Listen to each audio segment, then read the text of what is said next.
भरत, किसी साधारण मनुष्य का इस परिस्थिति में शोकाकुल होना तो स्वाभाविक है, किंतु तुम तो साधारण नहीं हो।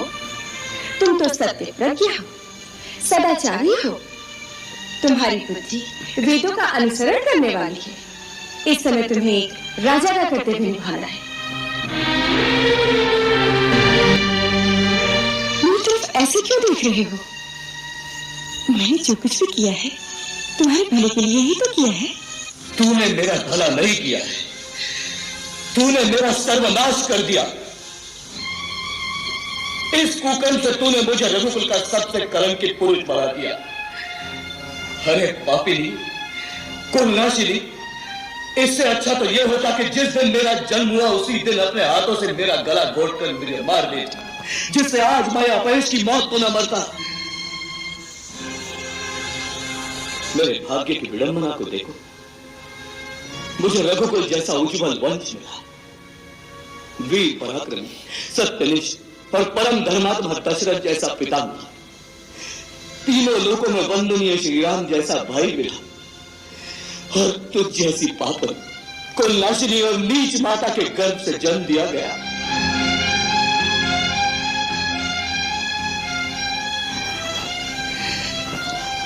हे दादा, इससे बड़ा परिहास तो किसी और के साथ क्या कर सकता? अरे पापन, परम धर्मात्मा श्री राम को वन में भेजने की बात कहते हुए तुम्हारे जीवा के टुकड़े टुकड़े क्यों नहीं हो गए? तू भावना के आवेग में अपने भले की बात नहीं समझ रहा है। मूर्ख, अपने भाग्य को ठुकराना चाहता है। अरे मेरे भाग्य तो उसी दिन फूट गए जिस दिन मेरे श्री राम भैया वन को चले गए। वो श्री राम भैया जो तुम्हें अपनी माता से अधिक स्नेह करते थे, वो कौशल्या माता जो तुम्हें अपनी बहन से अधिक समझती थी, उनके इकलौते पुत्र को वन में भेजते हुए तुम्हारे आत्मा ने चीत्कार नहीं किया? तुम्हारा हृदय खंड खंड नहीं हो गया? ऐसा क्रूर वरदान मांगते हुए तुम्हारे मुंह में कीड़े क्यों नहीं पड़े? तुम्हारी जीवा गल क्यों नहीं गई? ये तो कैसी मूर्खता की बातें कर रहा है। तू क्यों नहीं समझता? हर माँ को अपने पुत्र को बड़ा बनाने का लोभ होता है। लोभ? लोभ ही तो पाप की जड़ है।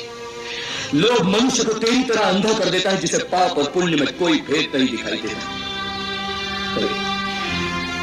श्री राम से मनुष्य तो क्या, पशु पक्षी भी प्यार करते हैं, लेकिन तू तो उनसे भी गिरी हुई निकली जिसने उन्हें घर से निकाल दिया।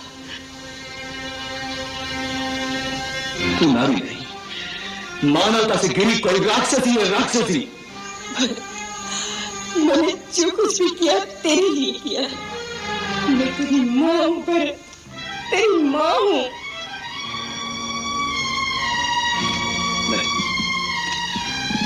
नहीं, आज के बाद तू मेरी माता नहीं।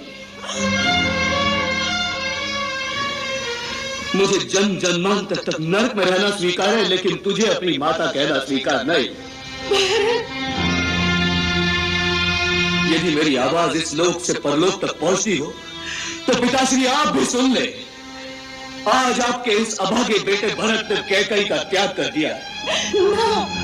और पिताश्री, आप मुझे आशीर्वाद दें कि आपकी इच्छा अनुसार श्री राम को वन से लाकर अयोध्या के राज सिंहासन पर बिठा सकूं। महारानी कह गई,